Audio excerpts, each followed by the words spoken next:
What is going on, guys? Welcome to your 80-second Java tutorial, and in this tutorial I'm going to be teaching you guys about exception handling. Now what exception handling is pretty much a way to handle errors. Now an error and an exception are the exact same things. So pretty much, why would we want to handle an error? Well, when the user does something they're not supposed to do, we don't want to get an error, or else the program would just shut down and it'll stop running. We want a way to do something like if they divide by 0 or click something they're not supposed to click, then we don't want the program to shut down. We want to be able to tell them they're wrong and tell them to fix their mistake. So let's go ahead, and I'm going to use scanner. So I'm going to go ahead and import java.util. I'll just import everything because I'm lazy. And now let's just go ahead and let's begin making our system. So scanner, I'm going to name it input equals new scanner, and as parameters type system.in. And now we have an input variable called scanner. So what do we want to do? Well, let's just go ahead and make a little program to divide by two numbers. So system out print line, and go ahead and print just give them a prompt like enter first num.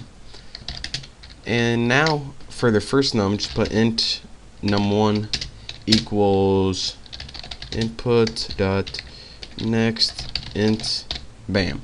And now whatever they type for the first number is going to be the, let's see, numerator. And now let's go ahead and copy this, duplicate it, and go ahead and set this equal to num2 and give them a new prompt and our second number. And now let's go ahead and make a new sum equal to num1 divided by num2.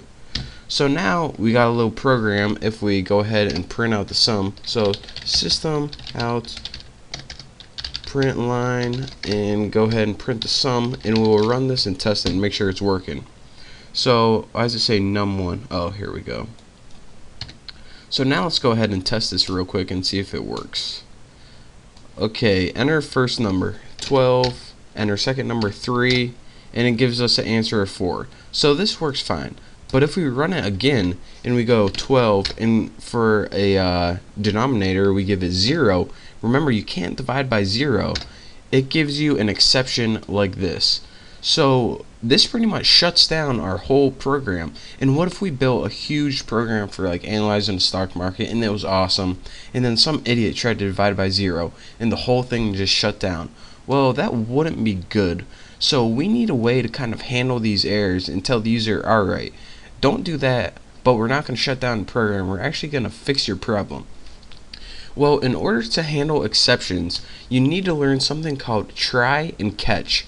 What try and catch means is pretty much just like it is. You try a bit of code, and if you have an error, instead of shutting down your program, you're going to catch that error and do something with it.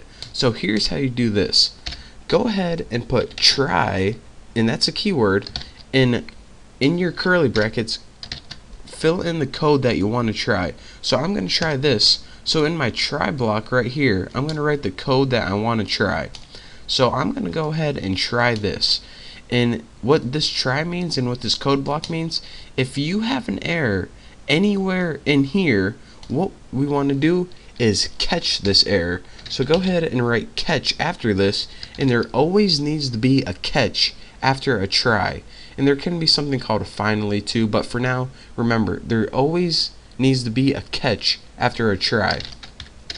And for catch, what do we want to catch? We're going to want to catch all errors. And in order to catch all errors, remember they're called exceptions. Type exceptione.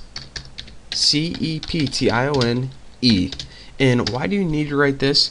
There's actually different types of errors, like arithmetic error. I think one's called input error or something like that.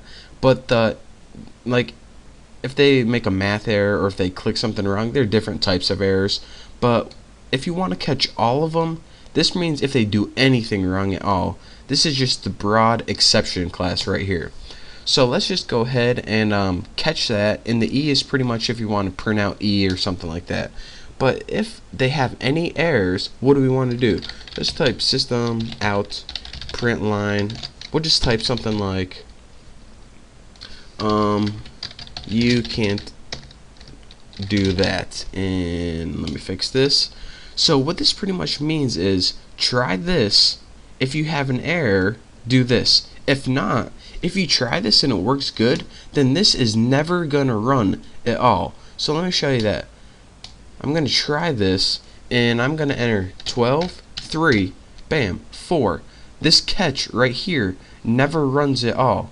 But if I run this again and I get an error and it says 12, 0, it says you can't do that. In my rest of my program, if I had any more code down here, it would continue to run normally.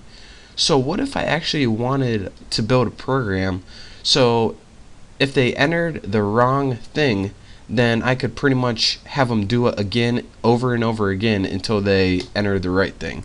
Well, let's go ahead, and this is really simple. Put int x equals 1. So I'm gonna pretty much have a do while loop, and I'm gonna do this, do the pretty much the whole try and catch. So catch this, and I want to catch that too. I want to do the whole try and catch while x that we just made, that's equal to 1, is equal to 1. So I'm going to do that over and over again while this is equal to 1. But the thing is, if it continues to execute successfully, I'm going to set this equal, the x equals 2.